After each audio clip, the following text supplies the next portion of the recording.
And it was a video that I had with me and you. We was in I ain't gonna say what set it was. They had some snacks, but we was like, we've been there for like umpteen hours. Like, we want some real food. The way Mike looked at the camera, he looked so hurt and disappointed. Like, he had the sad puppy dog eyes. Mike was like, I remember that. I remember that, bro. And how long y'all want us to stay here? 12 hours? I mean, we got paid pretty decent for the time, but still at the same time, yeah. we like, and it made us funny. It made it sad, funny but not funny. They were like, "Yeah, we about to eat. We about to eat. No. We about to eat. Oh, we about to eat. No. The crew, the crew is man. Come on, y'all out That's there. Crazy. So, yeah, no, the crew is gonna eat. We're gonna give y'all these little Lunchables and pat you on the head and tell you good job. And that food was smelling so good, the fajitas and all that and everything. We over there just drooling and everything, just thinking about it. We're like, let me that's how you start. That's how it work. That's how work conditions can change, boy. You better pay. You better feed them people. Yeah, I bet y'all was trying to figure out how to make that crew meal, extras meal, huh? Yeah, it really was. Exactly. Yeah. So how much money can I make these white pies be black pies? Yeah, we have a lot of. What I gotta do to get some food around here? Yeah, I bet you wasn't willing to steal it. Still one fajita off the plate. Yeah. They go by the server. Hey, craft services. Hey, just slide me. Yeah, man. Like I said, I you know, we've been on a few sets now, and the palette is changing. Like, Boy.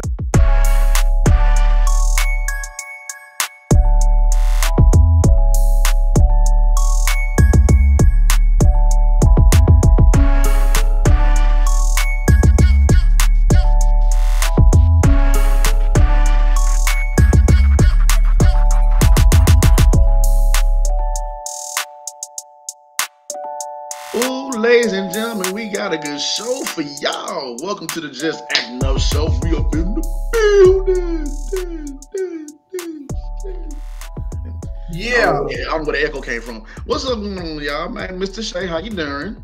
I'm doing great. How are you? I'm doing fine. Highway 90. No, I don't know what highway I'm at home. I'm lying. Chris, Mike, what's going on, brother? How you feeling, brother? Nothing much, man. Nothing much. Everything's out good over here. How's everybody doing? How's you doing? How you doing, James? How you doing, Tashay? How you doing? We are sleep deprived, but we're gonna push through. And I'm working on 0% of sleep, but I got you. You up in this thing? I'm telling you. Is this what version of Chris is this? This is a different alternate Chris, like from the Spider-Verse. There's two Chris's. Chris with the braids. What's going on, brother? What's this? Chris with the braids. No, I'm still kind of upset. You know what I'm saying? This Chris with the braids don't take no boot. I mean, no.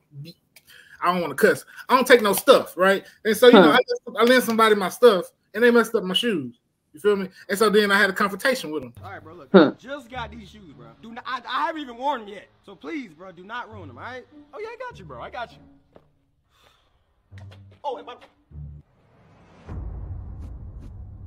What's the problem? What happened to my shoes? You gave them to me like this. Man, I swear to God. Bro, where the damn shoelaces at? Man, bro, these did not come with laces. Are you good? That's why you can't trust black people with nothing, because it's always... Where the other shoe go? I remember you giving me two. I ain't even going to... I came in, I went in, and... Man, where my shoes at? I don't remember borrowing any shoes from you, but I got a pair that you can borrow. But you better take care of them.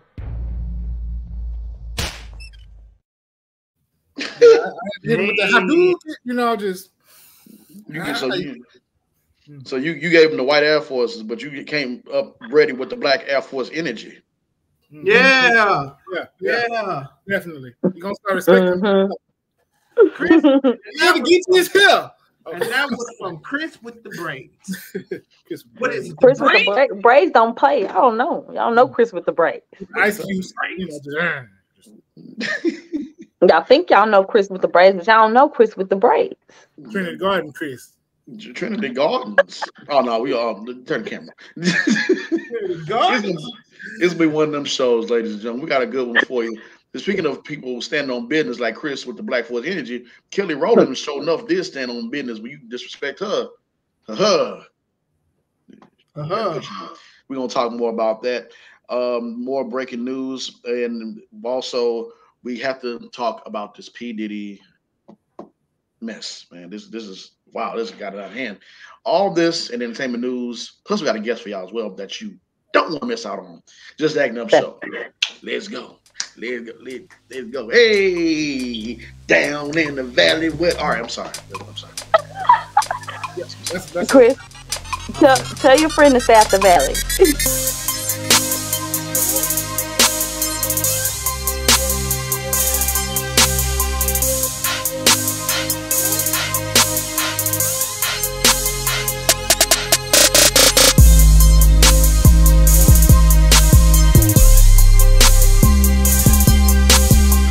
People, like I said, you act like you've been here before. You know what to do. When you come into somebody's house, you wipe your feet, you knock on the door, you say hello, how you doing? Can you be respectful? So, but when you come on to Just Acting Up Show, you follow, you comment, and you subscribe. What they do, Mike? Yeah, that's what they better do. Well, and share. I mean, you have a choice if you don't want to do that, but you know, it'll be kindly if you can. Kindly, sir. Yeah, thank you kindly. Thank you kindly. We're putting out some great content. You know. We don't get Chris with the braids. You don't want Trinity Garden Chris coming out. Yeah, you gonna get James? Yeah, you gonna get James? Get a little low, this little high, just. Better follow. And plus, James, you got it backwards. You supposed to knock on the door, wipe your feet. Yeah. Yeah. You say there you go. I am a little sleep deprived. I'm sorry. I'm gonna do like Chris, and I'm gonna put on James Fro. I'm gonna go put on the Afro. I'm gonna start threatening people. I'm gonna walk like, hey, Cub. Hey man, you better subscribe, Cub. No, I ain't gonna do that. I'm sorry, my bad. Right here? We're gonna do right here? Right here? Like she'll come and subscribe. Oh my goodness. Man, let's stop playing. It's gonna be one of them shows, man. Let's go ahead and get into it, man. Man, speaking of what this year, it's been something else. Should we blame Cat Williams for this? Yes. We absolutely should blame Cat Williams for all this. Yeah. It's I guess everybody just tired of everybody be Earl's bullshit. Yeah, he's definitely to blame. He set the tone. He definitely set the tone for this Mamba year. Mamba year, man. The politicians are arguing again. They roasting each other. I ain't never seen no. And see, I think it empowered some people to feel like they can roast a certain way. Yeah. I thought they was killing because I can't think of the lady's name. But it'll come to me. But she thought she was getting one in when she said, "Oh yeah, your lashes, whatever." It's like activate. You ever see somebody activate? It's just like, oh. So this is what we doing. So you don't think I can fire back on you like that, huh? Oh, okay. That was Sunday afternoon. What you talking about? Sunday afternoon. Oh yeah. Oh, we roasted. That's crazy. And then Miss Crockett had to come back and set her straight. Boy, I love it. What she called her? A beach on botched body. Botched body. A bag of potato chips or something. I don't know. Sack of laundry. Laundry. Oh. Boy. I was waiting for one of them to say Nick. Yeah, that's what it was. It was a beach blonde bad built butch body. Oh, baby, she went with the bees on you. Boy, with the bees on you. Killer bees. After the lady had tried to call her lashes fake. That's what it was. Yeah. Well, she was like, maybe she can't see because of her lashes or something like that. Mm-hmm. Maybe she didn't see it because of her lashes. Let me tell you something, ma'am. First off, ma'am, of any nationality, all women of all nationalities get lashes. It's not just the black. It's not just It's not just the black. Newsflash. We're not the only ones. We're not the only ones that get extensions. We're not the only ones that do a lot of stuff. But we are the stigma to why, you know. Yeah. But baby, let me say something. I go in the Woodlands. I go into Amazing Lashes in the Woodlands. And baby, I'd probably be the only lady of color there. Let's just say. So, hey. Well, you know, we're gonna be the vocal or the model or the, you know, of all of those things that everybody. Because I have seen someone with some lashes. I'm like, that's just too much. That's too much. Like the fans. Yeah, the little fans. Now, I am gonna say sometimes I do see some windshield wipers on some lashes. Some people do go overboard, but I mean, everything in moderation. It can still be classy. It can still be done, you know, where you don't even know a person got extensions. But at the end of the day, everybody should be entitled to do what they want. If they, you know, if that's what they feel like enhance their beauty. No reason to throw shade. Miss Beach body. Body. Sack of bag of potato chip. I'm adding it on. But you I would have kept going. Just a pack of towels. You know how you put them towels in that pillowcase? Yeah. That was Yeah. Dirty laundry, bad built. Looking like a sack of laundry with your eyelashes looking like a giraffe, and you ain't. I'm sorry. Just kept going. Put some noodles on that sack of laundry. Put some noodles. Looking like a sack on a sack of laundry. A sack of potatoes. You bunch of stupidness, and you mop-headed, looking dirty tennis ball head. You talk about. Hey, did y'all see what she was in the airport not too long ago? She was in the airport. Somebody filmed her in the airport. They ran up on it and talked about it. They repeated what Miss Crockett said to her.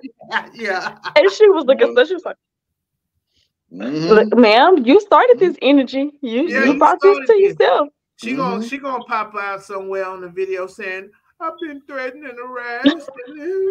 Oh my God. Hey, listen, to all our listeners out there, hear me now and hear me well. If you don't know how to play the dozens and you're not willing to go to hell with your comments, please leave. Don't even bother. Don't bother. And then this ain't got nothing to do with no black and white, because there's some white folks that get on you. They'll go back and forth with you too now. If you ain't got that in the tuck that you can go that far with somebody, leave it alone. Let it be. Because they showed the rocks and then call Wolf. Oh, I'm being harassed. Yeah. You didn't think about that when you were saying what you were saying. Yeah. Keep the energy. Got to be more careful. You do. Especially when you out here, you know, just being racist and disrespectful to somebody that's in a position. That woman is well classified for that position. And not only that, she's looked up to by a lot of people. So like going at her physically for her appearance, that was not a good move. Clapback energy. Yes. What's that mean? That little viral thing with Peter Griffin. Hey,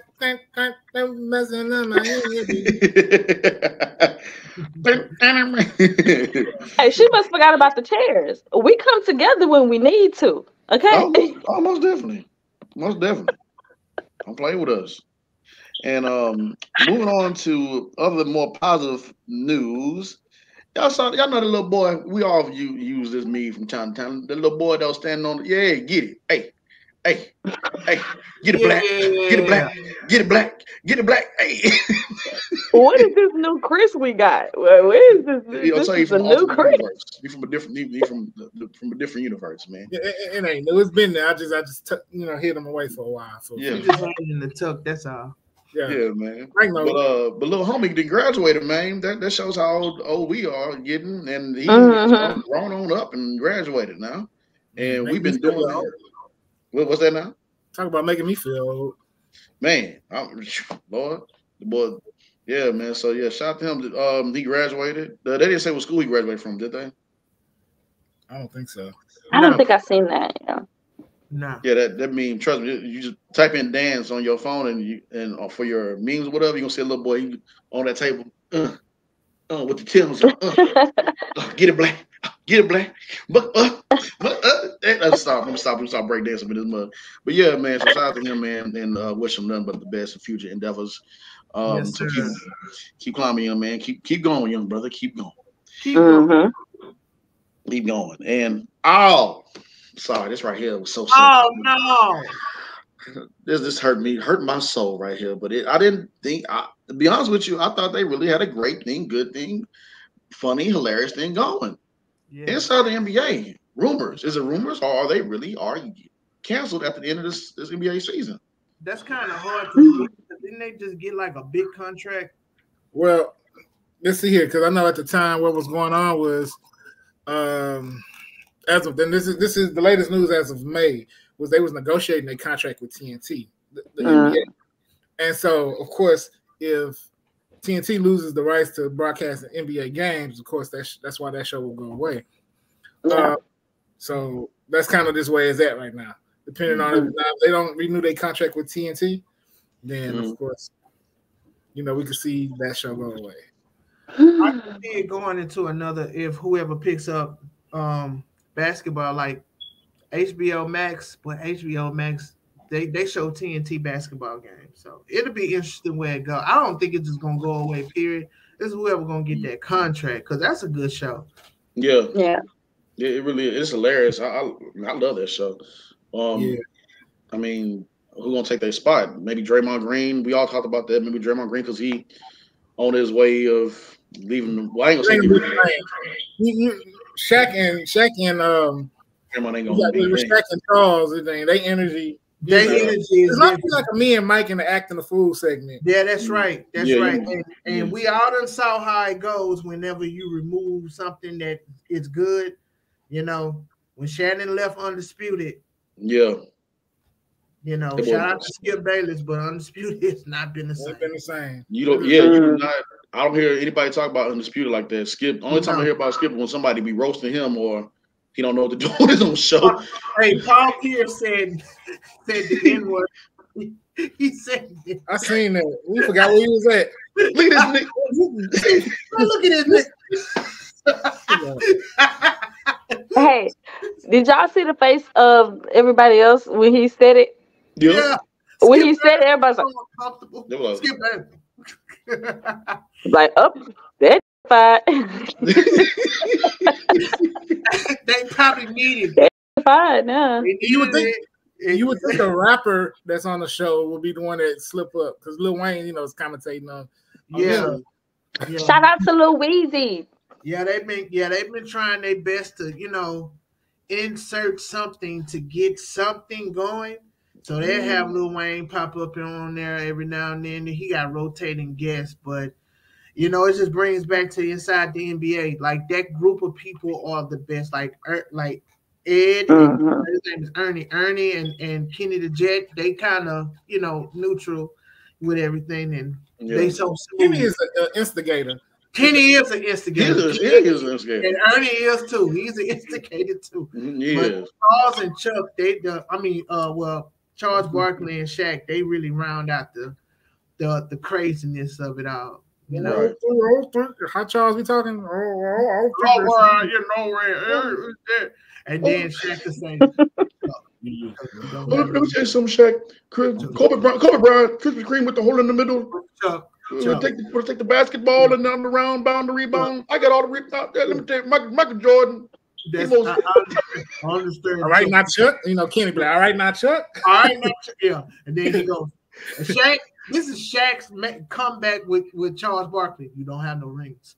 You got no rings, Shaq. You got no rings. Google me. Chuck, Google me, Chuck. You got no rings.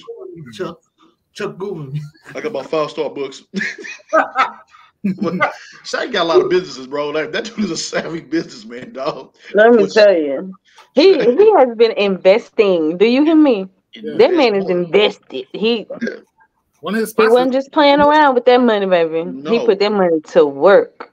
No, yes, he did. Boy, you got all these businesses. The boy is a DJ, a cop. The boy Shaq is everything. The boy, too. Yeah, he needs to be giving lessons to the younger guys in the NBA, teaching them how to invest their money for longevity. Yeah, he got a doctorate, like a doctor something. Yeah. Yeah, he does. That's right, he does. He does. This dude's just, if it's like at the end of the video game, he's doing all the side missions like Snoop Dogg. He's just doing everything. And he got a video game too. Remember Shaq Fu? Shaq Fu, yeah. He was still. And he went platinum with an album. And he can still rap. He do everything. We're gonna have didn't he drop a diss tape on somebody? On Shannon Sharp, yeah. He's in a rap battle. And he did a freestyle with that New York girl, in the fire truck. Scarlett, yeah. He did a freestyle. He's done everything. He was killing it. Hey man, last year he did a song with Zero. Yeah. Yeah, he came to Houston and shot the video. That man gonna wind up being the mayor of somebody's state or some city or something like sooner or later. Watch like Arnold Schwarzenegger. I cannot say that man's name right. Arnold Schwarzenegger. Yeah, him, The Rock, all them just gonna be the presidents or something. We just like it just shows, man. You got one life to live, bro. You got to do how you do all. Yes, go for it. You come from the hood, you have all these possibilities of what you can become. Real. All these possibilities. You can be anything you want to be. You really can. Yeah. You really can. This day and age. Go for it. Oh man. And to finish off, we're gonna take our time on this one right here. All jokes aside, man. Oh, goodness gracious. It's something every week, every day about P. Diddy, and not just Cassie, but just P. Diddy and who all he has been done wrong or messed around with or traumatized or whatever. And it's crazy because, we actually worked with Cassie on the set of Hip Hop Family Christmas. Sweet, beautiful, nice. In person is like, when I'm not starstruck by people I meet. But just sometimes you just like, man, like she's really gorgeous and really sweet and down to earth. Asked her, hey, it's okay if I take a picture? Because I don't want you to get in trouble. She said, yeah, come on, but I want you to get in trouble. We was like, okay, cool. Took a picture, had a nice conversation with her. Really sweet. Not saying that I know her like that, but really seemed like a really sweet person. And to see what Diddy has done to her and what he has done to others, bro, like he's going down. Something gonna happen out of this whole situation. Yeah. And it's horrible that this is taking place in these people's lives. So, go ahead. When I was a kid, and when Tupac died, and then Biggie got killed, it was like a sad day for the culture, right? Mm-hmm. And P. Diddy at the time was called Puff Daddy, but he came out with that song with Sting and Faith Evans. Every step I take. That song was so emotional, and it was uplifting. And if you was going through any kind of grief, and when I was a kid, I looked at Diddy like, wow, he's like something like a Michael Jackson, and then he evolved into something that you can look up to. Boy, that didn't age well at all. All of that went out of the window on Friday. I mean, it was already whispers, but when you see it on tape, it hits a whole lot different. Now, everything that Jaguar Wright say, Gene Deal, and all of these people that work with Diddy close and know his behavior and have been saying it for years. Mm-hmm. All of that's out on the table now. Yep. Keefy D that was in the car with them Crips that, with Tupac, and he paid the money. That's no conspiracy theory. All of that's out on the table now. Because we saw a side of Diddy on that video that kind of confirms everything of what they've been saying. Mm-hmm. because we saw a monster. This man grabbed her, beat her. You don't even treat animals like that. And then you can add kidnapping on that because we don't know what happened on the other side of that corner, you know? She obviously didn't want to stay. No, she didn't. And everything that she said in that lawsuit, that she tried to get away one day and he came and chased after her, you know, that's the proof. Yeah. I'm pretty sure that's not her first time trying to leave. No. But the way he grabbed her on the back of her neck and slung her down on the floor, I wouldn't do that to an animal. No. Yeah, they say the reason, you know, the video's coming out, but the lawyer said it probably won't get charged for it because it's past statute of limitations. But they also probably getting released because they know it's more stuff that's out there that's gonna be coming out. So this is the tip of the iceberg. Yeah. And it's sad to see a legacy fall, you know, in that way, because that's another person that's in our culture that was iconic that, you know, and it's just like, dang, you was doing all that, like, dang, you know. Yeah. For who you cross, because like even 50 Cent just got a deal with Netflix for his documentary. That was a bidding war that 50 Cent just won on his documentary on Netflix. That's gonna be coming out. And whoever is close by this dude, they need to stop because when the video got released, the next day he apologized. Like, did he apologize though? I think he was just. That wasn't an apology. It wasn't an apology, but it was just the mere fact. It's like, you know what I call that, guys? He tried to take accountability for what we seen.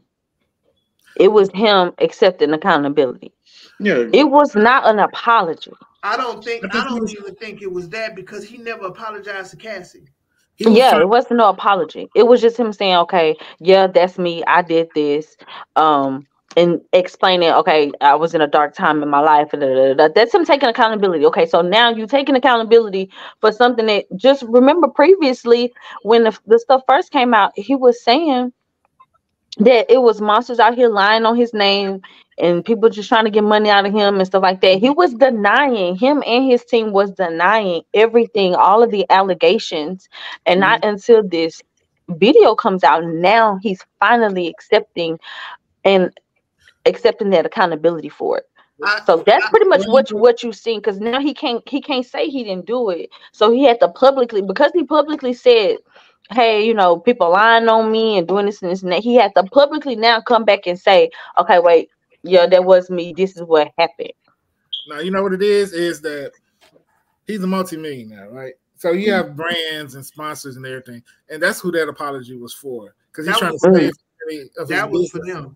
His business, all his businesses is going to be affected by this. Because what you've been telling us ever since the lawsuit came out is all a lie.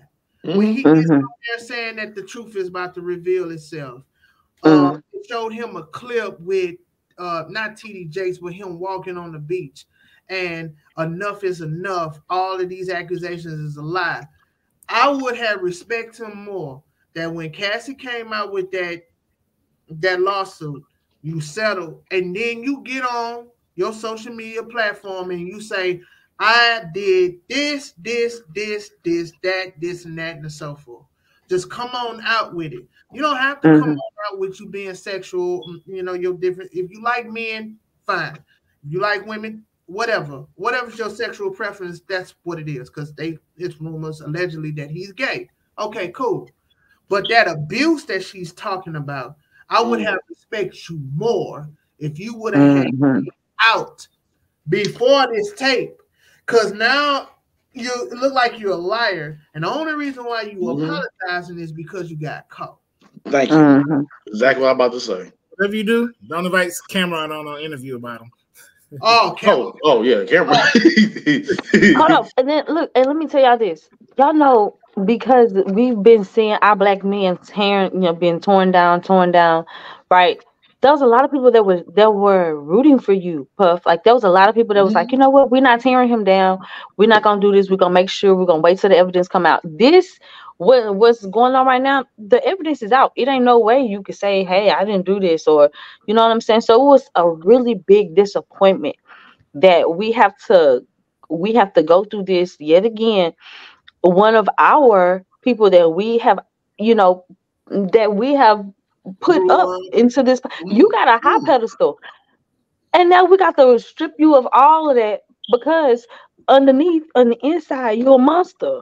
Yeah, you're a monster. You're a monster. Absolute monster. And us as a culture, sorry to cut you out, James, but as us as a culture, we have to stay on this and not to say, well, it's enough of the R. Kelly shit. The R. Kellys and the P. Diddy's, they have to get out.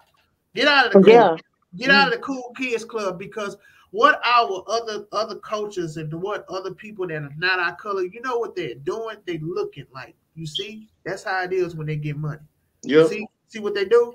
This is what they do to their own people. All of this blowing up cars, all of this you allegedly paying money for hits, and it's just so much that is going to come out in these days. And all it's going to do is look at us now as even bigger monsters when we get money. That black excellence shit is out the window now.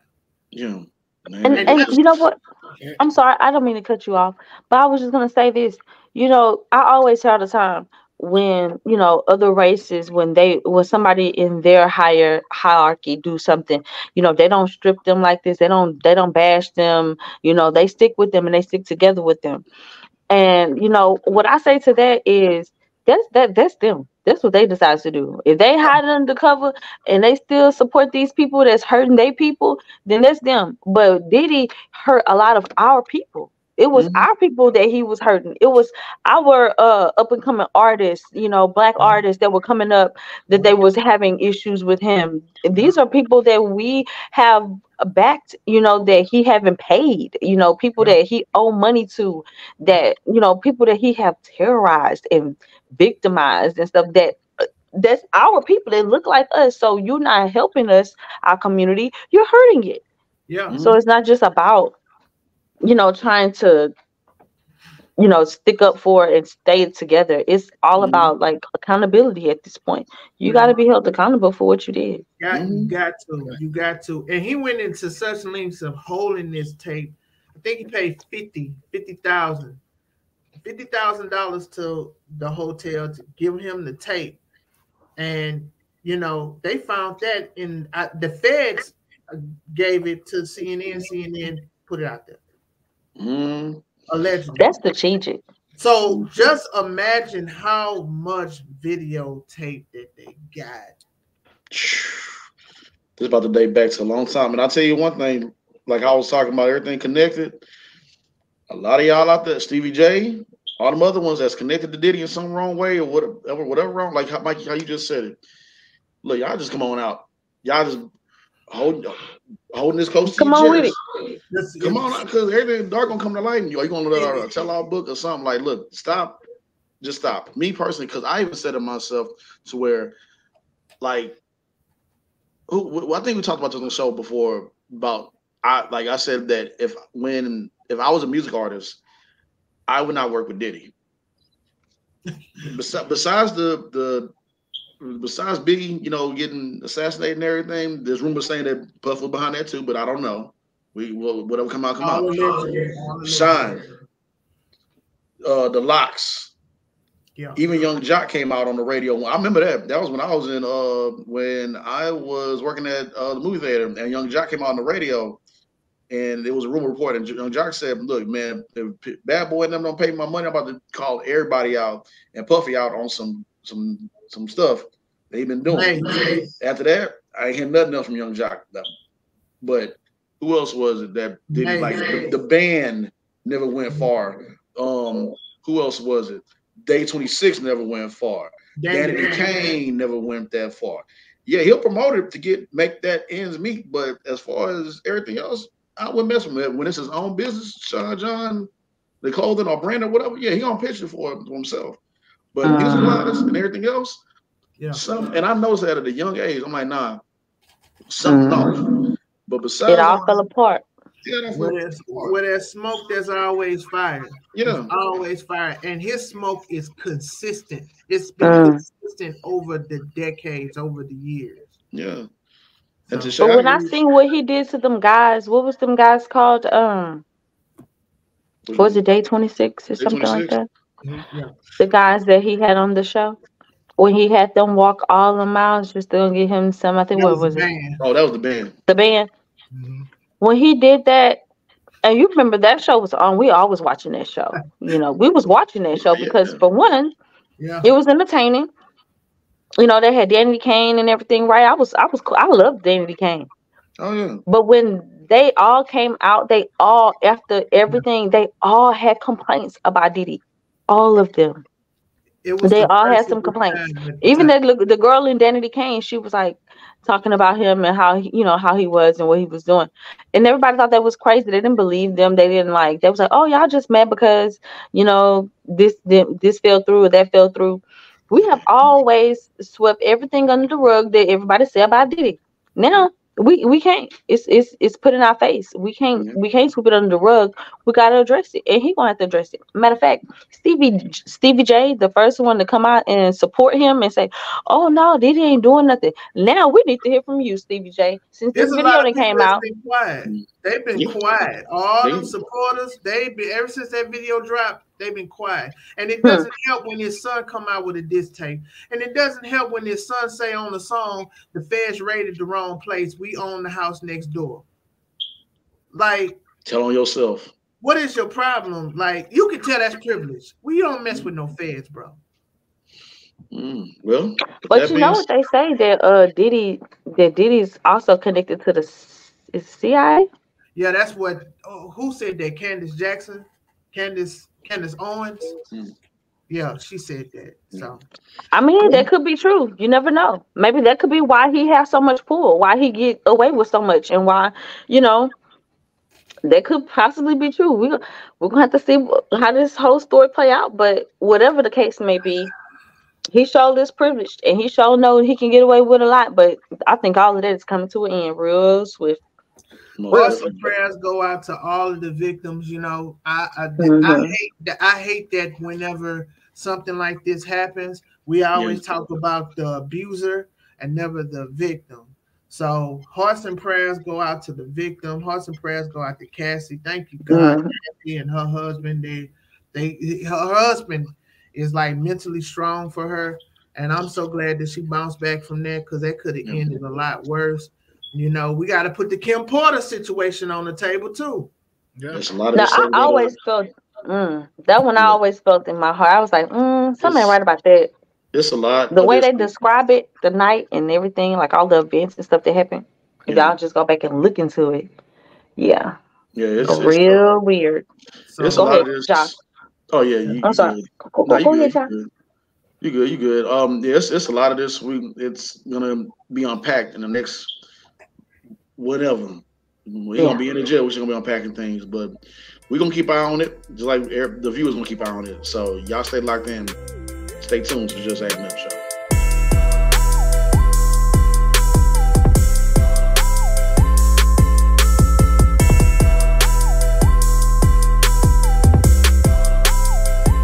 All right, ladies and gentlemen. Before we get into the Critics Corner, don't forget to slide on over to Joffy's VIP room. Sorry, that's my little whatever that was. But yeah, Joffy's VIP room, man. Get suited and booted. Don't get suited and booted. Just come out as you are. But raise your glasses and toast to Joffy's VIP room, where we have breaking news, entertainment news, talk about your favorite shows, and then we have a little heart to heart. Maybe we might talk about some things, maybe what actors go through, actors roundtable, because we need that. We need some self-therapy. And other actors talk to other actors about what they go through. Like, stop paying us in Doritos. When we background that up, what was that? Somebody what? Little Caesars is not the only meal. Little Caesars, Chick-fil-A is cool, but that's a good chicken. No Little Caesars. Look, we've been on some good sets with some good spreads this year. I'm just like, apples and bananas and grapes. All right. you know, your palate. You know, my taste buds is just changing. I'm not accepting it. Give you a little lunchable. Yeah. Lunchables. You want some crackers? I don't know, crackers, ham and cheese. Fruity snacks. And expect you to be there for 12 hours. Bro, you know what's funny too, Mike? I went back and saw real quick. I went back on to my content I'm gonna upload, and it was a video that I had with me and you. We was I ain't gonna say what set it was. They had some snacks, but we been in there for like umpteen hours. Like, we want some real food. The way Mike looked at the camera, he looked so hurt and disappointed. Like, he had the sad puppy dog eyes. Mike was like, I remember that, bro. And how long y'all want us to stay here? 12 hours? I mean, we got paid pretty decent for the time, but still at the same time, yeah, we like, and it made us funny. It made it sad, funny but not funny. They were like, "Yeah, we about to eat. We about to eat. No. We about to eat. Oh, we about to eat. No. The crew. The crew stars. The crew is man. Come on, y'all out That's there. crazy. So, yeah, no, the crew is gonna eat. We're gonna give y'all these little Lunchables and pat you on the head and tell you good job. And that food was smelling so good, the fajitas and all that and everything. We over there just drooling and everything, just thinking about it. We're like, let me that's how you start. That's how it work. That's how work conditions can change, boy. You better feed them people. Yeah, I bet y'all was trying to figure out how to make that crew meal, extras meal, huh? Yeah, it really was. Exactly. Yeah. So how much money can I make these white pies be black pies? Yeah, we have a lot of. What I gotta do to get some food around here? Yeah, I bet you wasn't willing to steal it. Steal one fajita off the plate. Yeah. They go by the server. Hey, craft services. Hey, just slide me. Yeah, man. Like I said, I we've been on a few sets now, and the palette is changing. Like, well, I need a starving chicken. Let me get a piece of that brisket. That was the best brisket I ever had. Yeah. Oh yeah. That's right. Which brings me to my next. Yeah, man. That which brings me to my next conversation. Life as a background actor. I need to have a session with that. Like, how was it when you was a background, and now that you, talk about your background horror stories, man. I'll tell you, I got a lot. We got a lot of them. Oh, we got a lot. Yeah, man. But as I digress, Beverly Hills Cop, the trailer.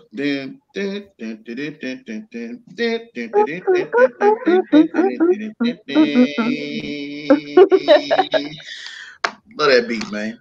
Eddie Murphy. And also, shout out to Giovanni Cruz, who we had on the show recently. But yeah, we finally got a chance to meet her earlier this year. And we also had on the show, I think it was last year, I believe. Because she made the trailer. It wasn't last year. Was it last year? Or was it this year? Guardians of the Galaxy came out last year? Yeah. It did? Yeah. I can't remember. Boy, I think it was last year. Yeah, it came out last year. Okay. It came out at the beginning of last year. Right. Yes. Okay. We act like we ain't got phones. We being late. Wasn't it before? It was before the Comic Palooza. Yes, it was before Comic Palooza. So yeah, okay, yeah, it was last year. That's a good problem to have. We done interviewed a lot of people being on a lot of good projects, and we have. And she made the trailer for Beverly Hills Cop. But she was like, she spoke to her for a little bit, told her congratulations. She's like, oh, yeah, thank you. And she was like, hopefully they have my whole scene, because sometimes you just don't know. With some roles that you get, you probably be there for a few or this or whatever. But she's happy and excited that she was part of the trailer and everything, part of the experiment. So, shout out to Giovanni Cruz. I believe Beverly Hills Cop comes out in June. I want to say. Yeah, on Netflix. Netflix come out very soon on Netflix. So, getting ready to see Axel Foley. I don't know. Every time I hear the word Foley, I think of Tropic Thunder. Don't you down me, Foley. I'm sorry. Don't mind me. But this is different Axel Foley. This is Axel Foley before that Foley. This is Eddie Murphy, Axel Foley, Beverly Hills Cop. I'm going to give you all a heads up. All you Netflix subscribers, get ready. because it's about to go right back up again. Speaking about Netflix, I know this is not on the list today, but you know NFL is playing football game on Netflix too. Really? Yeah, on Christmas. What? The Steelers and Kansas City and the Texans and Baltimore. Yeah, they've been the NFL has been working on expanding they did it some last year, just expanding where their games are shown. Like Amazon Prime was hosting a lot of games.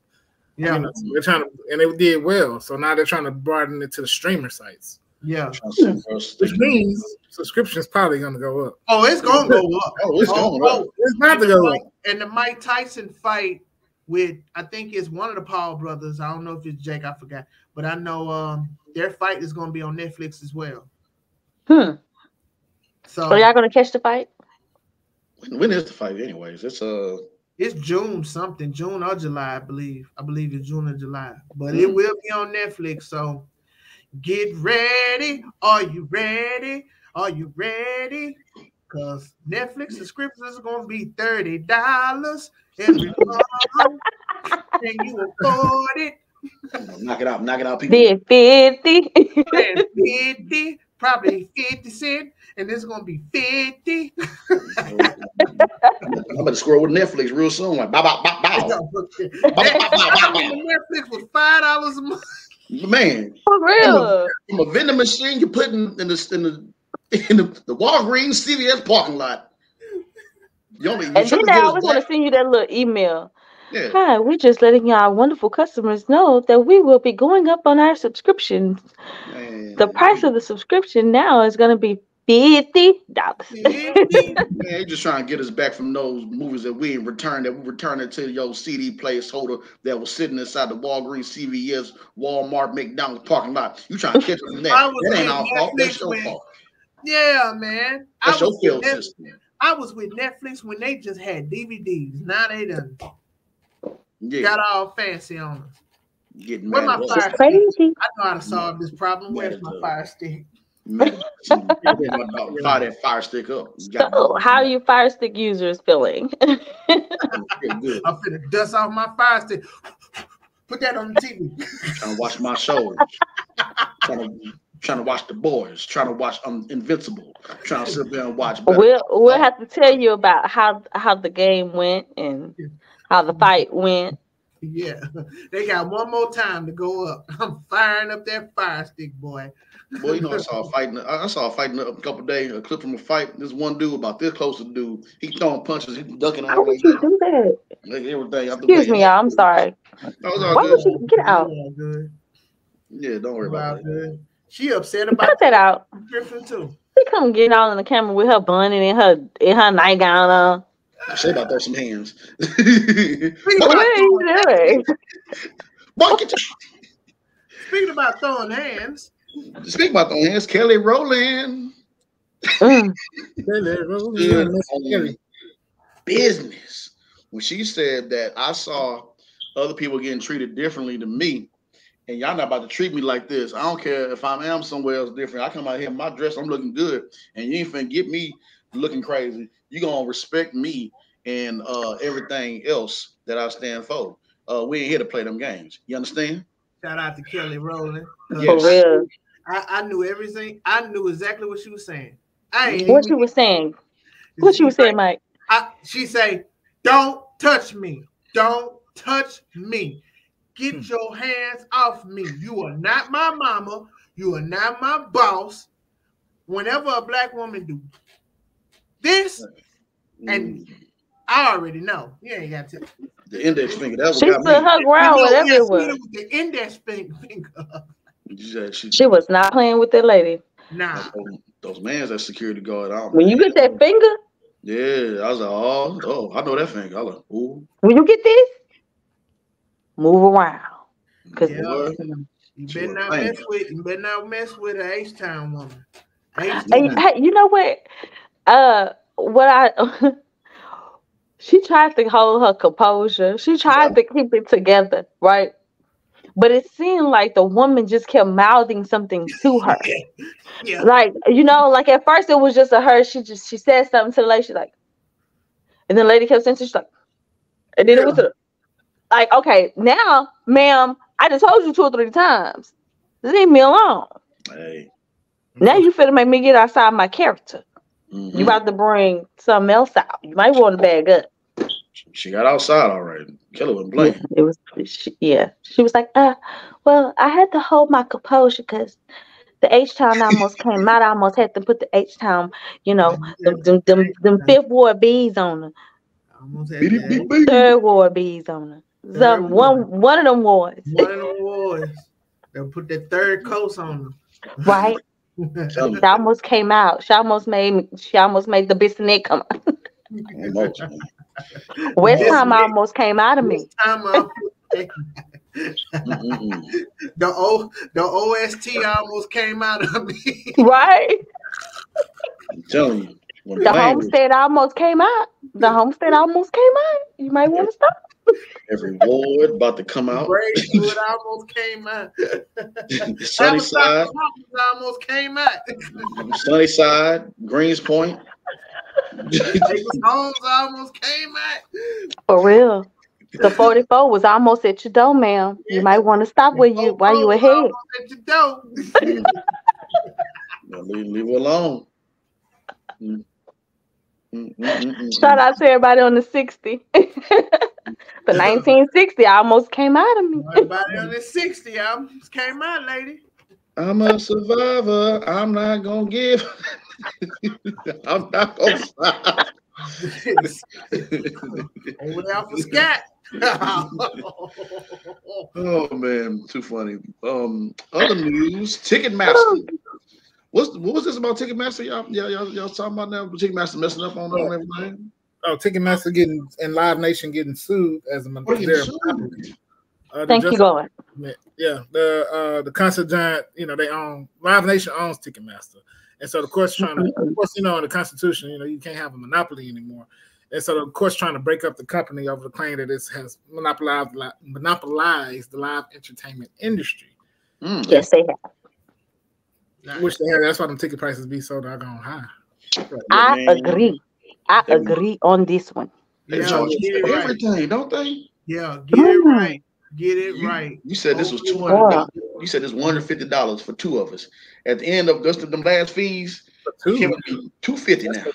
Yeah, I know, right? Yeah, it'd be like $60 for each. Oh, okay, that ain't bad. That's like $120, plus the little tax. By the time you get down to the end of that screen, it's like $225.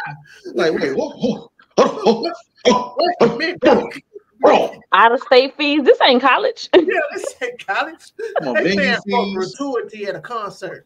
Yeah, venue fees, trash fees. I'm not picking up no trash. County fee, trash fee, water bill. Venue fees. Venue fees. I'm not the one who told y'all to get this person to come in and perform for me. I'm just the customer. I'm not gonna say which artist it was. So I was at a concert that just came to town. Was it a week or 2 ago? And it was 2 hours late starting the show. Oh. And this was a weeknight. It was like a Thursday. And we probably didn't leave the show to like 1:30, 1:45. And I had to go. That's why I took off. I'm glad I took off work the next day because I would have been so tired. Hey man, where that lady at who got pissed off at Anita Baker? Too much you big Hey, shout out to the legend, the GOAT, Miss Anita Baker, but I think she should have made that show because come on, Mother's Day in Atlanta. Put on Mother's Day in Atlanta. You can cancel in Nashville on Mother's Day. All right. Minnesota. But in Atlanta on Mother's Day. Boy. In Idaho, you might be able to cancel. Yeah, in Idaho, yeah, you good. Yeah, Montana, all right. I love you, baby. In Oklahoma, all right. I got some stuff to do anyway. I got some animals in the boneyard and stuff. I got to do. I got stuff. Yeah, I do. Yeah. But in Wakanda. You better not cancel in Wakanda. Oh, boy, choo.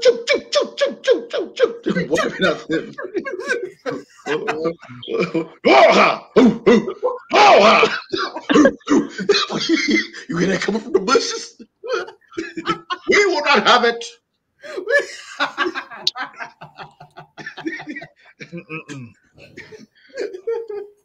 Mubaku, the party tribe said that you could not even protect her from your own family.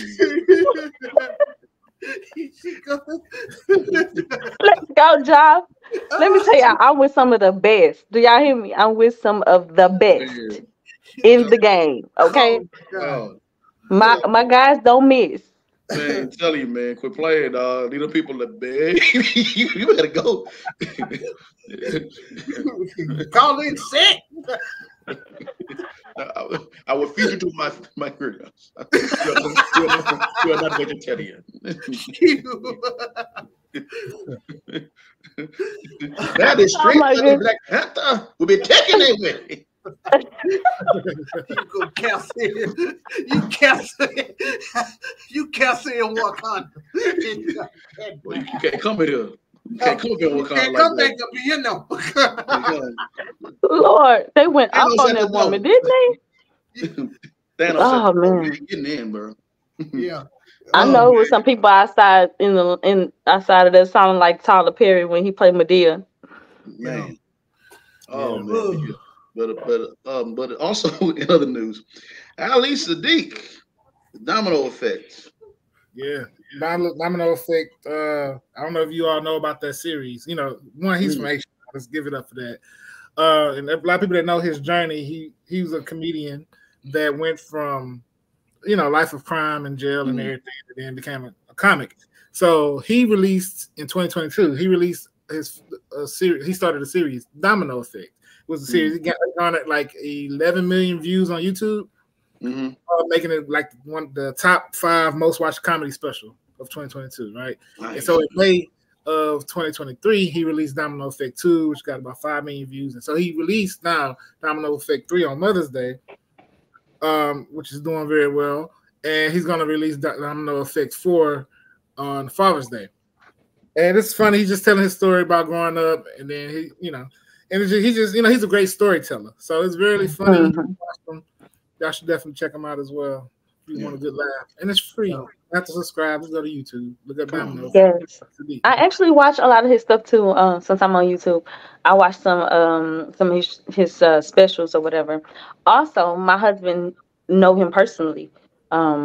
They used to hang out when they were younger, so he would mention, like when my husband was telling me stories about some of the things, his past and stuff, he would mention him, how he was a comic, and how he would be at Just Joking with him and some of the other people at the Just Joking comedy club that we used to have out here, and there he would meet a lot of people. So anyway, I would always hear stories about him. So then when I started seeing his specials on Netflix, I was like, oh, this is the same guy. And he is funny as hell. Yeah. Oh, my goodness.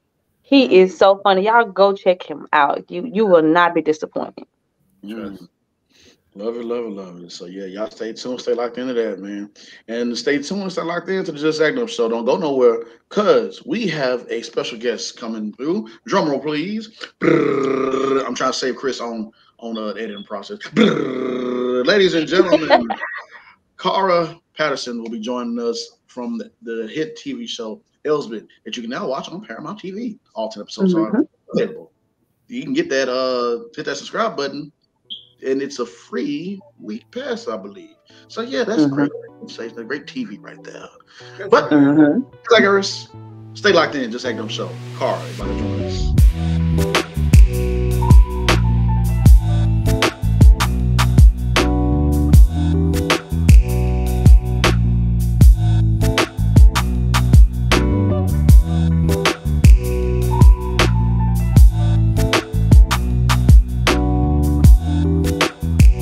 Ladies and gentlemen, we have a very, very special guest here today from the hot TV show called Elsbeth, Miss Carra Patterson. Round of applause.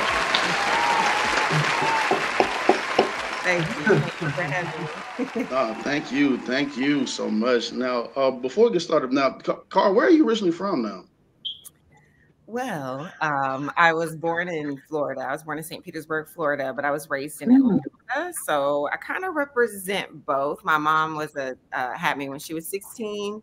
and she took me and my little brother with her to college. So we kind of moved around with her. So after she graduated from Florida A&M University. So I'm also a baby rattler. I spent a lot of time on that campus. So I have childhood friends in Tallahassee, in St. Petersburg. And then when she landed her first like big job was in Atlanta. So the majority of my adolescence, like teenage years, is there. So that's the long answer. Nice. Okay. Nice. Thank you for sharing that. And also before we get started, another round of applause because recently it was Mother's Day. And did you celebrate an anniversary not too long ago? I did. Yeah. Another round. Come on, y'all. Thank you. Come on now. Yeah, thank you. Come on now. It's so funny because my daughter's 3. My husband had her help out with the Mother's Day. This was the first Mother's Day that she kind of understood what it was. And she's still like, just this morning was like, Happy Mother's Day, Mommy. She still thinks it's Mother's Day. I'm like, I'll take it. Right? Too adorable. Too adorable. Yes, giving you your flowers early. Happy Mother's Day again. I'll take it as long as this lasts. Yes. So cute.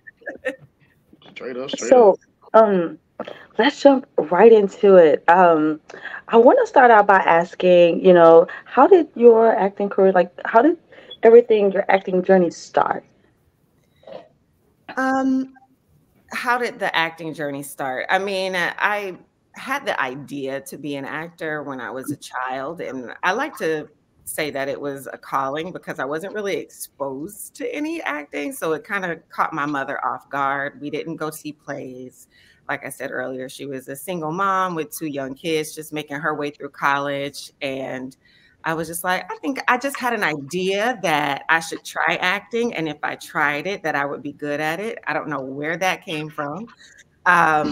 So I didn't really get to try it and test that theory out until I was in high school. I had an elective. I took it just as a general elective. I didn't go to a performing arts high school, but I had one acting teacher. Shout out to Miss Daniels, who was at Eagles Landing High School in Atlanta. But she saw something in me, and she kind of helped nurture that idea, that dream. And I majored in it in college and undergrad. But so I would say in college in Atlanta, I started out at an all-girls school called Wesleyan College my freshman year.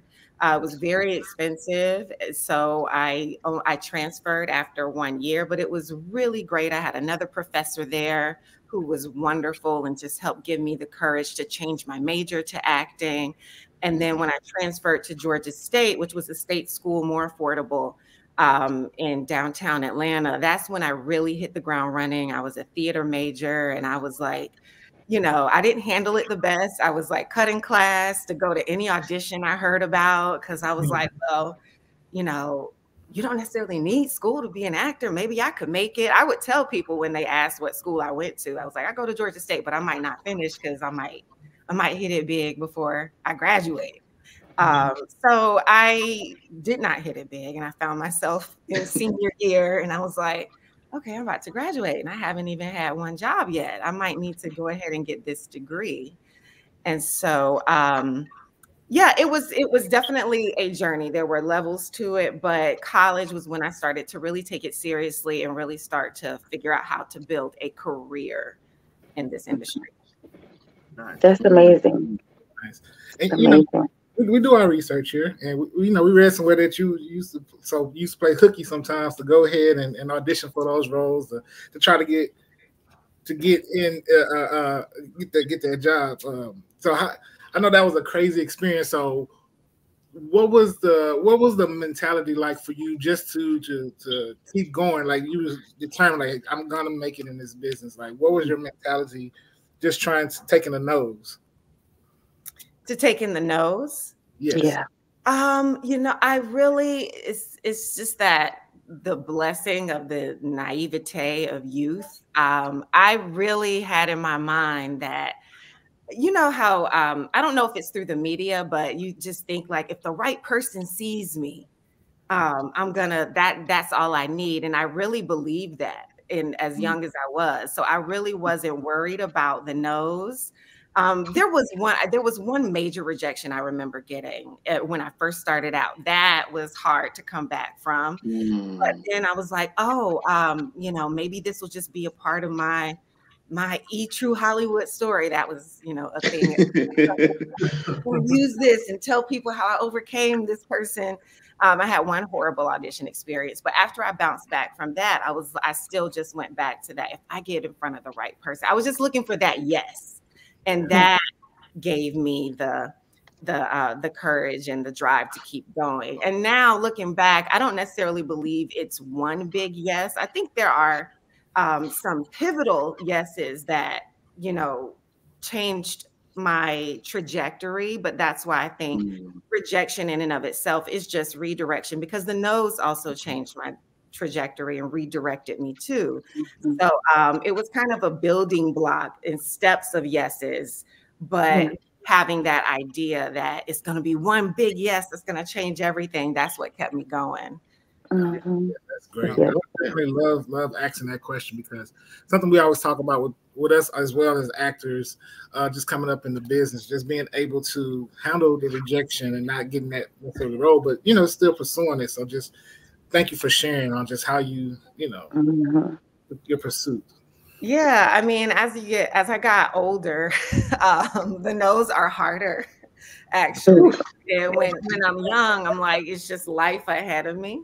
And I'm like, that's all right. It's gonna be another, you know. But as the years pass, it's like, dang, is this ever gonna happen? You know, I'm tired of hearing it. But I do think that there isn't one rejection that I can look back on that I now feel like I missed out on. It's like I think there's been a blessing.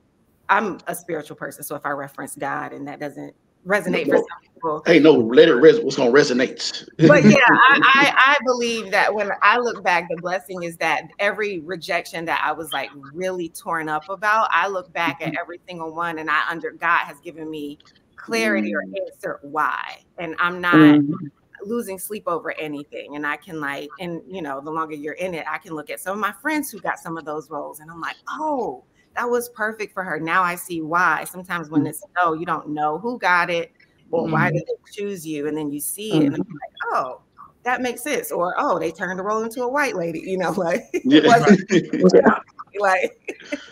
So, yeah, because we never know like what direction they're going with and what they're looking for seriously. So sometimes when we pay attention to the no's too much, it can kind of get us in this like state of, what am I doing wrong? But sometimes we're not even doing anything wrong. It's just we're just not what they're looking for. I will say most of the time, we're not doing anything wrong. And being in the theater in New York, skipping ahead a little bit, after I graduated, I went to NYU for grad school. And after I got out, some of the casting directors would ask me to be a reader in different auditions. And that was really eye-opening, because I did that for a few years for different like musicals, like Broadway shows, Book of Mormon, and any Broadway musical. They would have me read opposite a lot of the men. And seeing that, I saw that it was only one, look, after doing that for 2 years, it's only 1 or 2 bad auditions that I saw, like people that bombed. And what made them bomb was not anything that that I normally think I messed up doing. It was usually being just completely unprepared, and you could just tell that this person didn't care, like whether they chose to be memorized or not. This person just was like not really trying. You know, and I'm like, oh, you can see that. But people that are coming in there, even if they aren't memorized, but putting their best foot forward, or are memorized and putting their best foot forward, you can just kind of see that the team already has an idea in mind of what they're looking for, and they either are it or not, which is, you know, and but most of the time, the people that came in and gave solid auditions, they did a great job. It just wasn't going to go to them. So that kind of helped give me more perspective on, to be confident going in, that I can just do my thing and let them decide where I fit. Nice. I like that. I like that. Now, this show, I was kind of heartbreaking that it got canceled. Cause I was heartbroken. I didn't even finish the show because I'm like, for what? It's not. Which one? Lovecraft Country. When you played Josephine Baker, could you share with us your experience on that show? Hurt my soul too. Playing that character, I literally hurt my soul. It all. I'm like, I ain't gonna finish the show. Well, that was, I loved being on that show. I loved every moment of it, and Josephine only popped in on one episode. That's still, when people ask me what is my favorite acting role to date, that is, I mean, definitely in the top 3. Even though it was, kind of a quick, it was only 2 scenes for Josephine. Right. And I remember getting the audition and they were so vague and it was so many NDAs that, they couldn't reveal anything. And I'm like, okay, all I knew it was Josephine Baker. And I had to like record a little dance and that was it. And then when I got the part, again, I had to sign so many NDAs. So I didn't know what the show was going to be. I was just like, will somebody tell me what I'm doing? It was only 2 scenes when I booked the role, but then they were like, you have to be in Atlanta for 2 weeks. And I was like, that's just weird. I was like, okay, why do I have to be there for 2 weeks? And then I get there and it was this huge dance number. They finally told me that it's Josephine in Paris. And they're like, 20, 30 dancers behind her. And that's what we were doing for 2 weeks, was rehearsing this big dance number. And it was my first time doing a big dance scene like that. Like, I'm an actor who can dance. And I told him that in the audition, and I had to do, part of the audition was picking out, doing like 30 seconds of one of a dance from that time period. And so I was like doing some research. I chose the easiest dance, which was the Charleston, just kind of like this. But I did my hair Josephine like. And so I was a little nervous when they said I had to do a big like Parisian dance number. And so I was rehearsing with dancers for 2 weeks. And these are women that are fierce, like, and like being, being a dancer for 2 weeks and eating lunch with them and doing like rehearsals from 9 to 5 with them. I was like, okay, let me try to like act like I'm not insecure about my dance skills, because these are women that are talking about, oh, last summer on tour with Beyonce and doing like dancers and like audition for the Super Bowl and what that was like. So I was just like, really loving learning from them. And then being able to work with Anjanou Ellis once we got to rehearse the scene. It was she's such a generous, beautiful, she is one of my favorite actresses of all time. And she also went to NYU, but I'd never met her before. And she passed by one of the dance rehearsals and she was so kind. She came up to me and she said, do you want to find a time to rehearse our scene? Because she was like, that was a heavy episode for her. And she was like really busy around the clock. But I thought that was so sweet because actors usually don't offer that. And I said, yeah, I would love to. Here's my number. Whenever you're free, hit me up anytime. We talked on the phone. We talked about the scene and her relationship to Josephine Baker. And then even when she was between scenes and I was in a dance rehearsal, she found me on set and was like, you want to just find a moment in a corner? We ran lines. She was just wonderful. And the set was so crazy because I didn't know what the show was. So I would be on break from dancing and hear like, the aliens, we need a new costume for the aliens. Like, the soldiers from Civil War need a new gun. And I'm like, wait, what? What show am I in? So you're like, wait, time out. What is this? I was on the edge of my seat with everybody else once it started coming out, like later that year. I was really amazed with the whole product and what Journey and the whole cast did. I was like, this is phenomenal, and it just sucks that it did not get to continue. So that Mike that was show, torn up. me too, because I was watching. I was like in the middle of it, and that's when they said cancel. I'm like, man. Yeah, me and Mike was talking about it. We're like, man, and because like I had one more episode. I'm like, oh my god, and it was just so good. And first and foremost, You know, if I forgot what is her name, Green. What's the director's? Oh, Misha Green. Misha Green. If somehow, some way, from us to you to her to God's ears, if they do a Josephine Baker movie, please let them pick you. Yeah. Because you nailed the look and everything. And just the little about our history, that'll be badass if you can do it. So we're speaking it. Thank you. Let's make it happen. Let's manifest that. Yes. Yes, indeed. And another character that you recently showed on Netflix, Miss Coretta Scott King on wrestling. Now you did mention Broadway. Now was that really your voice? You really sang, or was that? Yeah, that was my voice. Go give a round of applause again for this call, ladies and gentlemen. You're the same. Oh, you're so talented. Oh my God, you're so talented. So talented. Yeah, I was so honored to. Yeah, I was just honored. There were no words to even audition for. There's some roles that I'm just like, I have to audition. Like, even it's an honor to that they asked me to even throw my hat in the ring. Coretta, Josephine, when I got to do, I did the premiere of Jitney on Broadway. That was another one that I was actually filming something in Canada, and I like asked the producers, could I have a day off? I flew in, got off the plane, auditioned, and flew back because I was like, it's an August Wilson premiere. Like, you just gotta try, you know. And so, but this is up. That's definitely my top 3, where it's like, you just have to put your best foot forward. It's an honor to be able to do that. And even though it was, you know, a beautiful short moment of Coretta, what I loved about the audition was that there haven't really been any depictions of Coretta singing.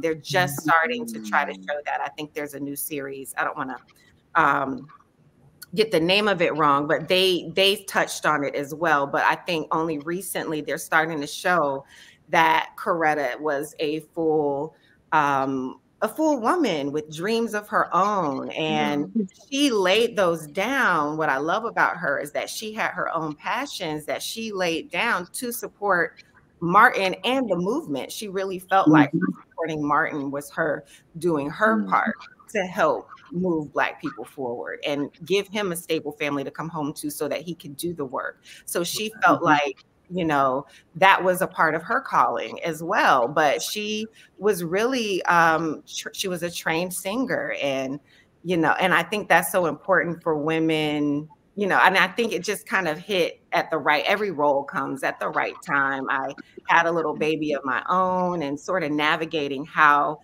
my passion fits in with family and with motherhood. And so it was a perfect time to explore that and getting to learn about Coretta's journey at that time. And my life was really inspiring for me. And it's so funny. I had my daughter, my oldest daughter was like 1 when I auditioned for Coretta and when I filmed it. And as I was like researching Coretta, I was like, this is just a beauty. No, people don't know about her journey. And she's such a beautiful woman.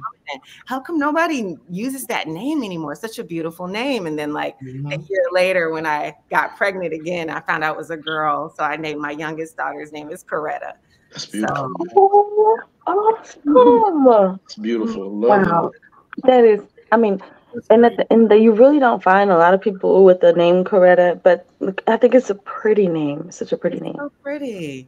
And also strong. I was like, it's something of, and then my husband had a weird thing about names. He was like, both him and I have double letters in our name. And so he has his name is Ruffin. He has 2 F's in his name. I have 2 R's. And so when we found out we were expecting again, I was like, I have a name. It has double letters in it. And he was like, I like it. Let's do Coretta. So. So is both of your daughters like a C name or? Yeah. Okay. And Coretta. Oh, so cute. I have twin girls, so I named them so their initials are the same. Their middle name it's the same letters. I just kind of switched the letters around. So it's Michaela and Mackenzie. And Michaela's middle name is Sinai, and Mackenzie's middle name is Sienna. Oh, I love that. So I like that, like the whole play on names. I just love that. Yeah, it's hard. It's hard to figure. I was like, naming is really hard, but it is. I was lazy, so I just gave my son my middle name. Well, that's good. Carry on the name. Gerard Michael Oliver. Oh boy. Boy. I mean, when y'all have juniors, that's just like, oh, to me, I get it, but I'd be like, that is so lazy. You just go here. You can have my name. Here, I'm gonna give you this right here. My first, last, and middle are all C. So when I have a son, I can call him Tracy. Oh, no. See, why everybody so creative? My mom and dad couldn't figure out what to do with me, except they just named me after my dad, Junior, because they couldn't decide over Xavier or Ezekiel. And I'm like, I don't look like no Ezekiel at all, but okay. So all right, Junior it is. James. All right. Let's rock and roll with him. When I did the Michaela Sinai, it was like me and my husband's initials. So his name is Mark and I'm Shay. So I did the MSW. So like I'm telling you, it's all connected somehow. But I tried to make it just special. Exactly. Yeah. Nice. So, we all talking about our kids and our family, Nick. Talking about our kids and our family. I was named after Michael Jackson, so. Were you? Cool. Yeah, no, seriously, because my sister at the time in '84 was a big fan of Michael Jackson, and they asked her, "What do you want to name him?" She said, "Michael." Wow. There you go. Yeah. So your sister actually named you? Yeah, my sister named me. Yeah. So it's not Michael from the Bible, it's Michael Jackson.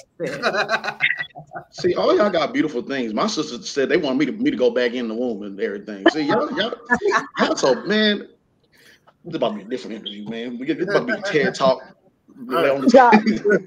Don't feel bad. I never tell nobody this, and this is gonna be the first time I ever say this on live. Well, it's just us. When my mom had my little sister, I threw her in the trash can. I was like, I don't know what this is, but this is too loud. It's too screamy. We don't need this. Yeah, you need to save that one to yourself. Edit that out, Chris. That was the worst. I was like maybe 2 or 3. I was small. I didn't know. I was like, this is not what we signed up for, man. But like, they brutal. They're honest. Yeah, I tell her every day. I've been like, I'm glad, we have, because we're really close. It's like, I'm glad we have the relationship that we have, but I apologize all the time. It's like, I'm so sorry, sister. I didn't know.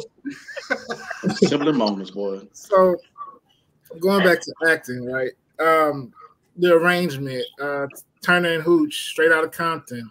You had short films, The Subject, and a very intense, what was it called? The storybook ending. Mm-hmm. Just talk about these roles range in different areas, different genres. How do you approach each character that you portray and bring life to them? Oh, wow. I think for me, the process it varies. It's different. Sometimes it jumps out as soon as I read it on the page for the audition. I kind of get a good idea of who this character is, and I can carry that into the job. And then there are roles that I've auditioned for that I've booked that I didn't really fully understand fully. I kind of got a glimpse, or I got that one scene for the audition, but then it's like, okay, how do I shape this into a full character? And those are moments where I'm grateful for my craft, that I spent time training, taking classes, because one of my professors phrased it like, he would say, we have a toolbox, and you learn these different techniques and these different approaches to acting so that you can pull them out and use them when you need them. And so it's not one thing that I subscribe to, but I think the process is it changes and it's different. And I try to stay open to that and not like, oh, this worked for this last scene or this last job. I try to redo the same thing and wash, rinse, repeat. It gets to be stale and it doesn't work. Well, that's just for me. So I have to kind of stay open and hold it loosely. And sometimes it'll come to me. I mean, there are theater roles that I've played, and it's like we'll be about to close the show, and I'm like, oh, I get it now, or feel kind of like, oh, now it's making sense, or now I understand what this moment it should be. It's best when it's flowing and evolving. So I agree. Mm-hmm. And that was a story beginning. That was a very intense too. I was like, Carl, you got a gun? What you doing? Like tackling people in there. It was really good. I was watching it last night. Oh, thank you for watching. Yeah, I loved working on that. Shout out to Lon Ray, who wrote and directed that. And it was just, it's supposed to be a feature. So I'm hoping that it can, continue and be told fully how he envisioned it. But I was, grateful that we got to do that. He's a wonderful filmmaker, and that cast was really dope. So like that scene, where we're standing off with the guns. It was like really, it was really intense. It was really fun to do that. I felt that whole scene. I was like, I don't want to tell this. No spoilers. Yeah, no spoilers. It's intense though. Y'all gonna love it.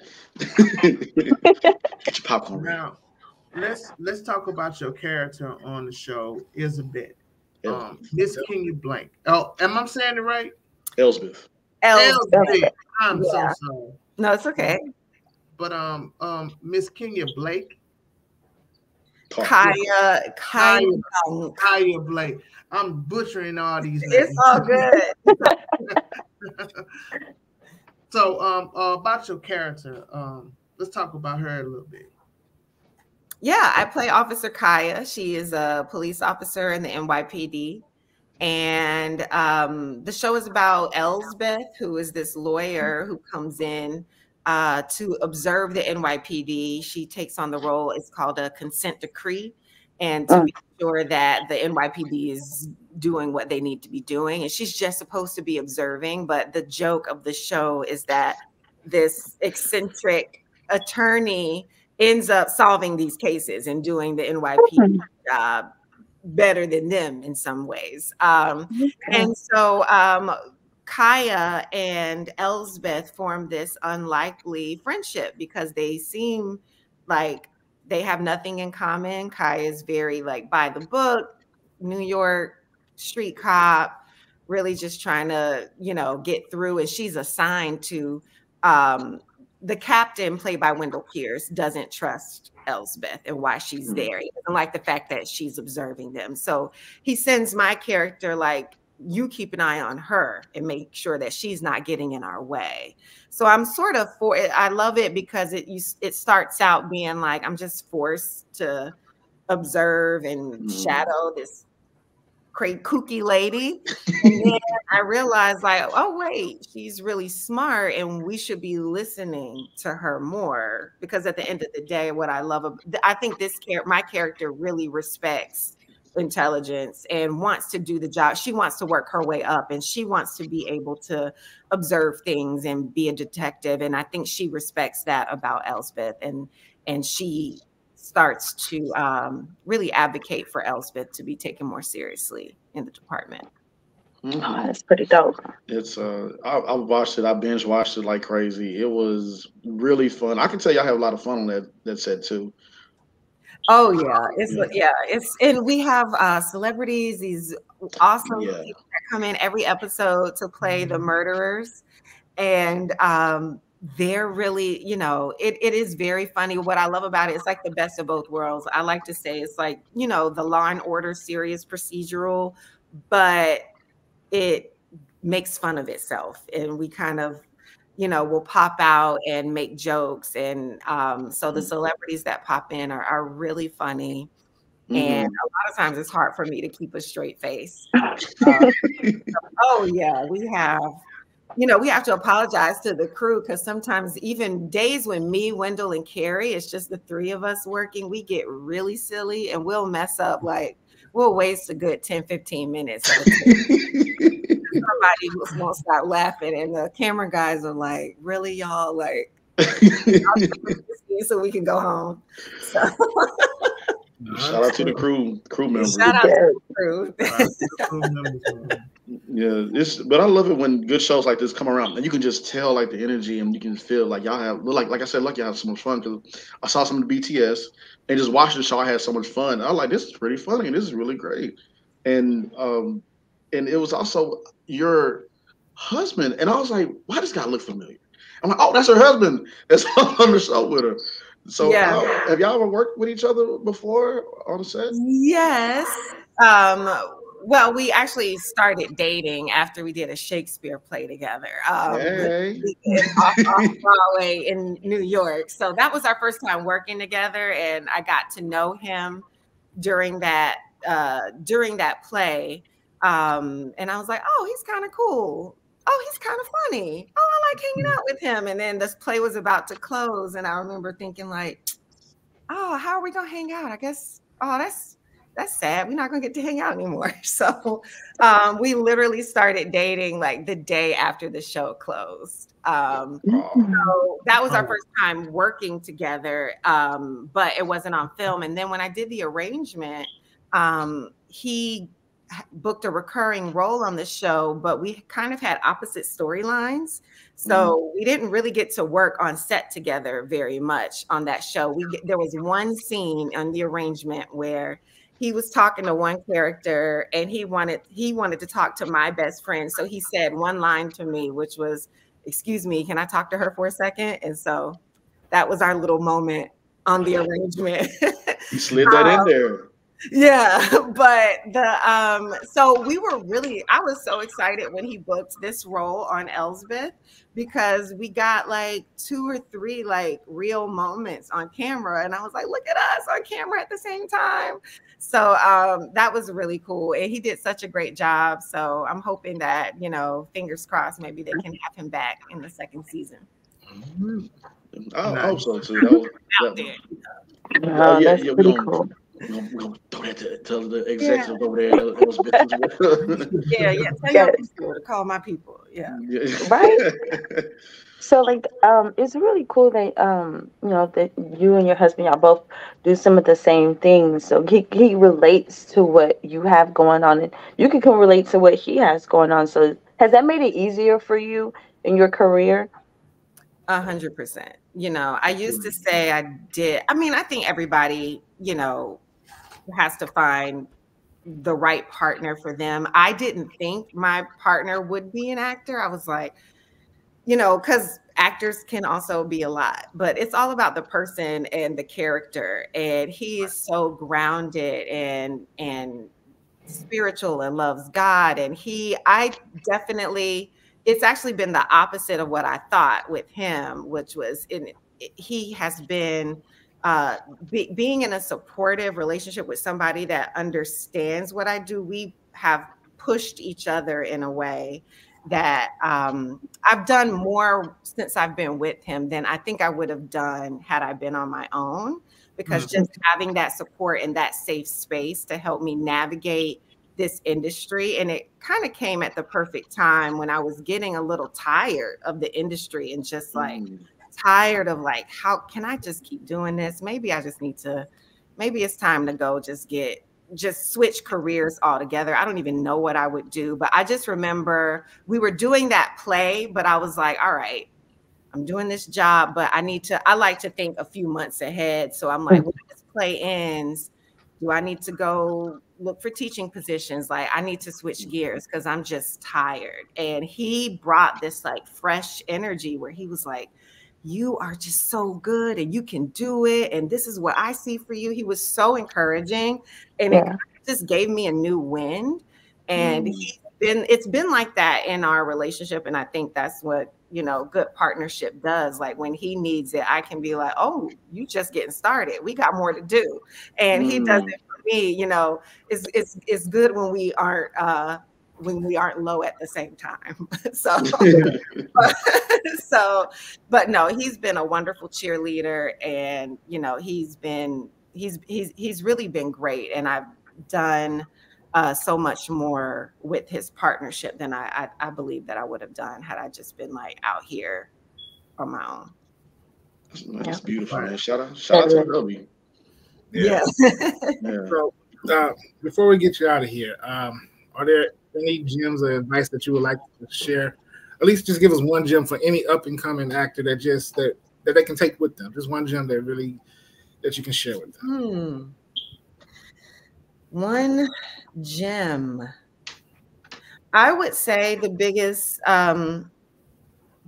thing is really making sure you invest in your life as a whole person, kind of similar to what I was just speaking about with partnership and choosing the right person and making sure that you are whole and balanced and taking care of yourself spiritually. A lot of times as actors, I think we have that drive down and pursuing our dreams down and like what we need to do to hustle down, so much so that we can get tunnel vision and leave our lives, and being sure that we're nurturing relationships or like choosing wise relationships and making healthy life choices. So I'll say that I think my biggest gem is look at being investing in your character and in your spiritual life, and in making sure you are well-rounded. Look at that as just as important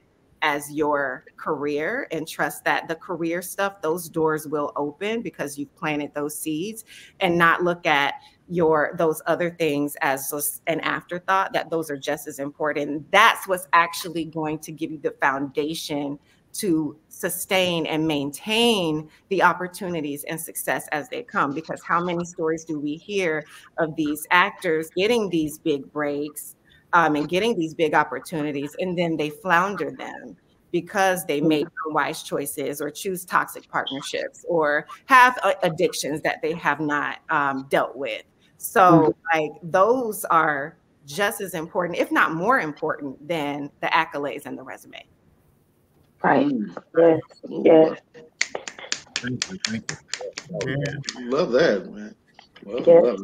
Carra, thank you so much for taking time out of your day as a mom, as an actress, as a writer, as a producer, as a wife, to join us on the show. That means so much. Wish nothing but blessings for you and your husband, your family, your kids. We gotta get your husband on here someday soon. Yeah, the whole family thing. Yeah, he's down. He's up there on daddy duty right now, so he would love to hop in. Oh yeah, most definitely. Let him know that we like to have him come on the show. Yeah. But besides that, let everybody know where we can find you at or follow you. At Carra Patterson on all social media handles. And thank y'all for having me, and I'd love to come back sometime. Almost definitely. Anytime. If you haven't seen Elsbeth, it is streaming now. All the episodes are now streaming on Paramount Plus. We just had our first season, and we will be back for a season 2. All right. Love it.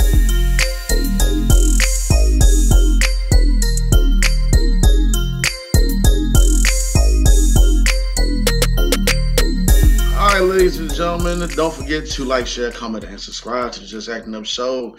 As we continue the show, Chris gets ready for Acting a Fool. So, Chris, go ahead and take it away, brother. So we headed over to Milan, Italy. No, this is where I get comfortable. Go ahead. You know what? I guarantee I'm gonna make Mike laugh tonight. No. Well, you know what? I guarantee I'm gonna make Mike laugh today because shout out to Kanisha Buss and comedian CP and everybody. But I guarantee I'm gonna make him laugh today. Okay. Let's get to the story though. It's over in Milan, Italy, right? After a failed attempt at blocking this one thing in 2013, once again the Milan government, they're trying to get late nighters who indulge in this particular thing.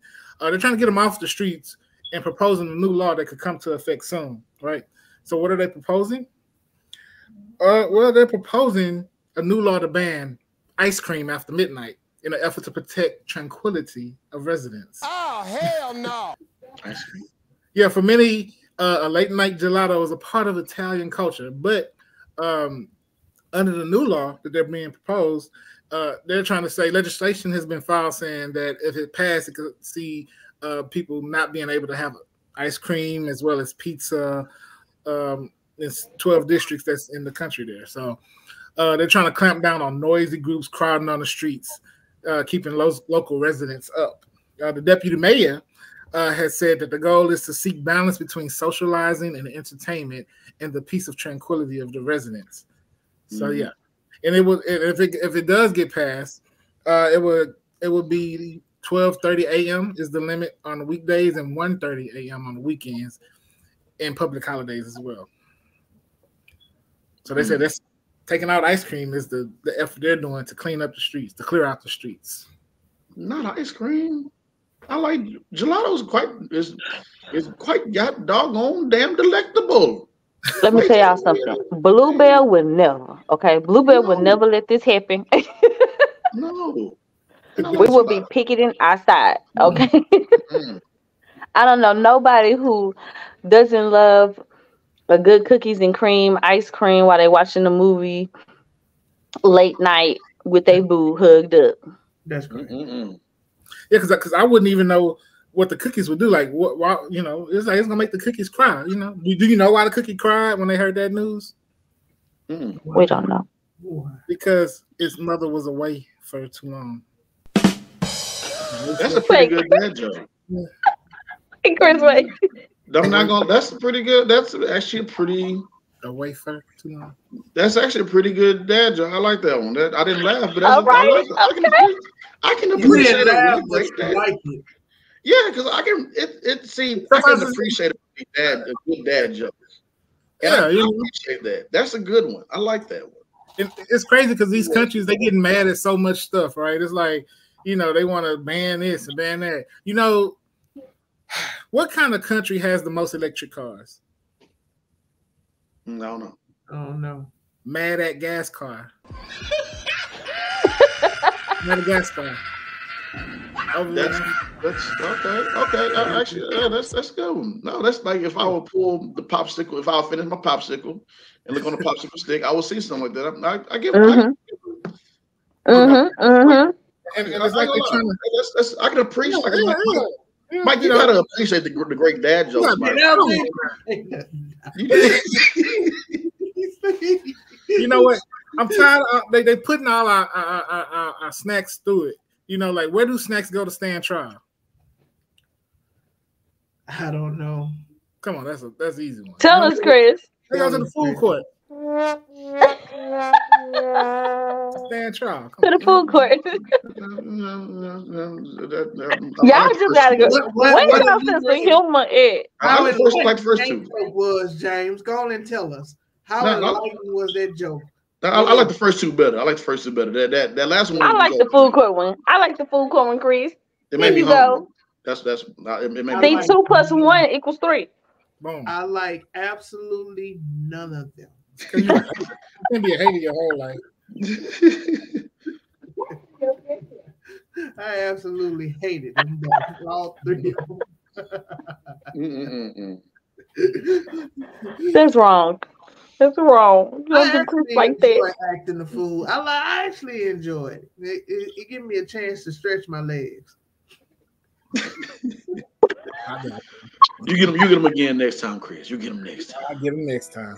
All right, ladies and gentlemen, y'all stay locked into the Balancing Act. Don't go nowhere.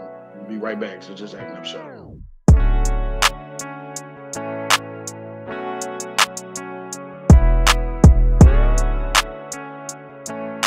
Ladies and gentlemen, this is the Balancing Act, and this is where we pretty much give flowers and roses out to those who have passed on or those who are still here, and we acknowledge them for their greatness and what they do. For this Balancing Act, I got to say something on this one now. With the P. Diddy news, with the whole Cat Wing coming out and calling everybody out, Monique calling everybody out, everybody calling everybody else out. In the Bible, John 1:5, I believe I said that right, verse 1:5, yeah, I believe I said it right. The light shines in the darkness, and the darkness has not overcome it. I got to get biblical on y'all because some of y'all need to go to church, go to the church house. Whatever you've been doing that's in the dark going to come to light. Put it like that. Mm-hmm. Everybody talking about, oh, he got some skeletons in the car. She got some skeletons in the car. Everybody do. Look, I know I'm not the most perfect human being, but I know for a fact that if you were to dig back into my history, you ain't gonna find something that you're like, dang, James, you really did some horrible stuff to somebody that can really no. Not like that, man. Not like that. And I'll take straight up all the things that I've done that are bad, but I haven't done nothing too crazy. Wanna know why? Because I have a conscience.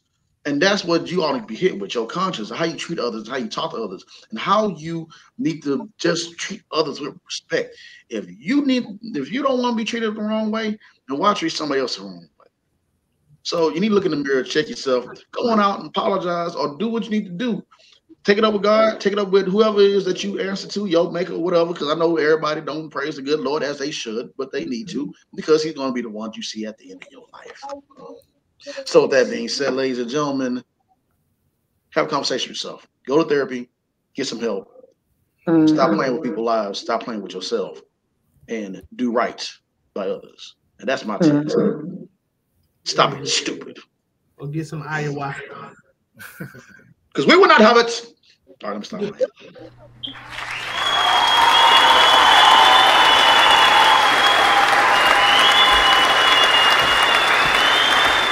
Round of applause, ladies and gentlemen. Round of applause.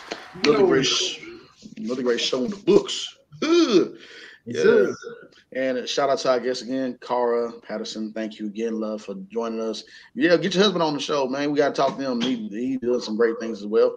But other than that, great show. Tashay, you got anything for us before we leave out? I just want to say that I just want to thank you guys. You know, y'all my brothers. Also, I just want to say to everyone out there, you know, just keep pushing. I know it's summertime is coming, things is going on, but just keep pushing no matter what's going on. Just keep pushing towards your goals. Gotta keep pushing. Yeah. Mike, you got anything, brother?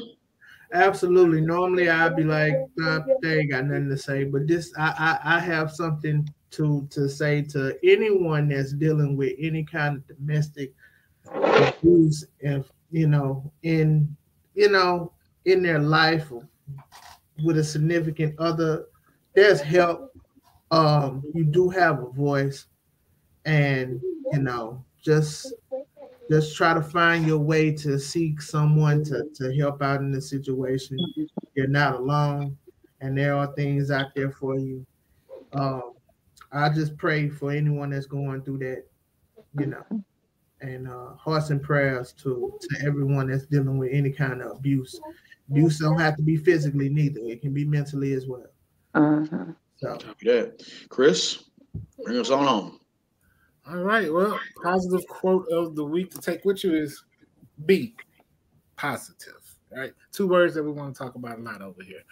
Keep your thoughts positive because your thoughts become your words. Keep your words positive because your words become your behavior. Keep your behavior positive because your behavior becomes your habits. Keep your habits positive because your habits become your values. Keep your values positive because your values become your destiny.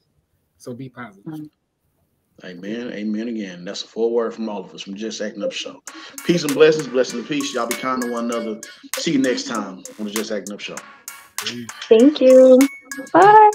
Subscribe.